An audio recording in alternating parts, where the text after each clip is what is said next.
Hi, and welcome to City Update. I'm Sherry Kropp. June 1st kicks off hurricane season, and we want everybody to be prepared.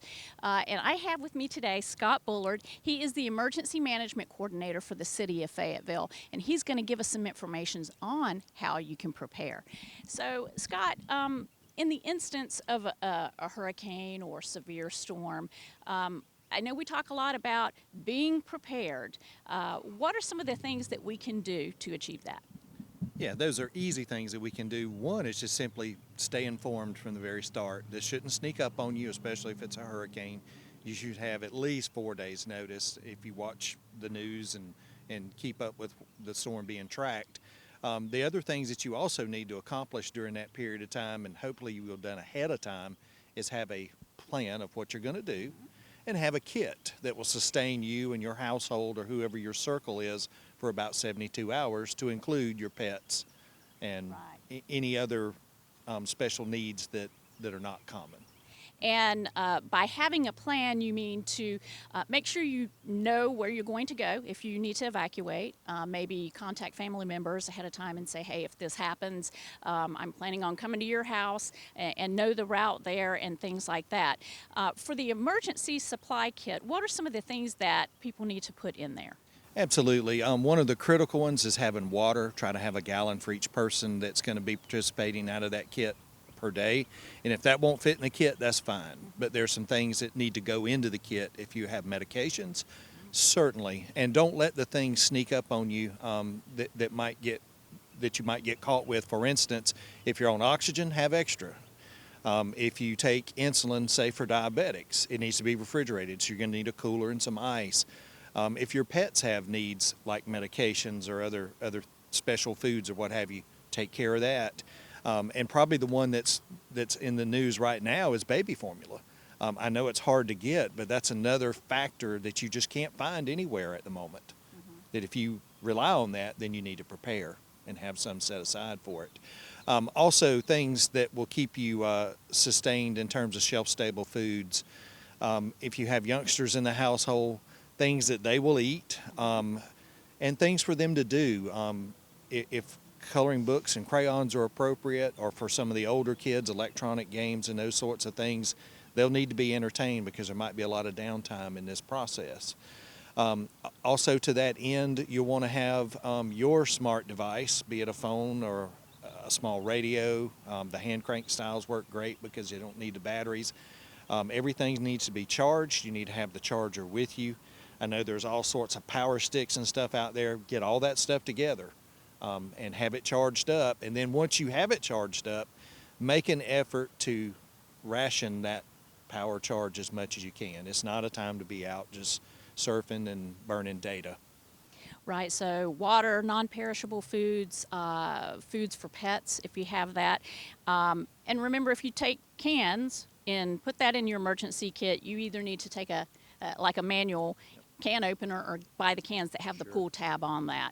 And some like sanitary wipes or hand sanitizer and things like that's good too, batteries, flashlight, things like that. And they can find out all of this information by visiting a website like ready.gov, redcross.org. Yeah, there's a lot of them. So when the threat of a storm is immediate within the next couple of days, what are some things that people should do, like maybe filling their car up with gas, making sure they have a full tank? What are some other things? Absolutely. Now, at that point in time, the preparation phase is over. It's going to be time to act. If you have utility shutoffs, for instance, an LP gas tank outside that you use for your household, turn it off. That's one less thing that the emergency responders might have to deal with if something happens at your home. Another big one that people spend a lot of time with, patio furniture. Gather it all up so that you don't have flying objects, children's toys, whatever it might happen to be there. And if you have to make special preparations with your house, and I know we have residents that put out sandbags and those other sorts of things in the problem areas, you need to go ahead and already start that process and get it done, because you literally want to be able to get to a safe location when the storm actually strikes. We also want to remind folks to maybe go withdraw some cash out of the ATMs, because if there's a loss of power, they're not going to be able to swipe cards and do things like that. So make sure you withdraw some cash. Now, where can people go to find out more information about how to be prepared? One, but the first thing we want to answer is, where can they go to get information or storm updates as it refers to the city? Absolutely. I would recommend first starting with FayettevilleNC.gov/storm to the City Storm Information Center. And there's a clearinghouse of information there, both locally and on up through the federal side. FEMA has an app. There are many sources along those sorts of lines that you can use, and there are other proprietary stuff out there. Some people follow Weather Underground and these different agencies that all have good information. But don't forget the stuff that's tried and true as well, like radio.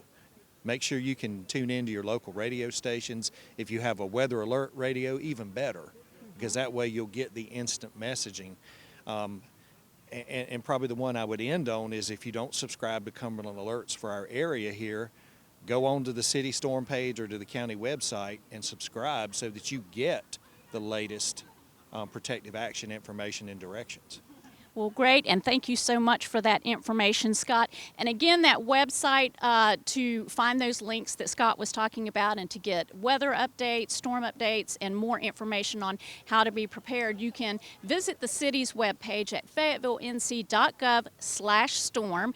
And Ready.gov has some great information on there about how to be prepared, the types of items that you need to put together for your Go Kit or your emergency supply kit. So thanks for watching this city update, and we'll see you next time.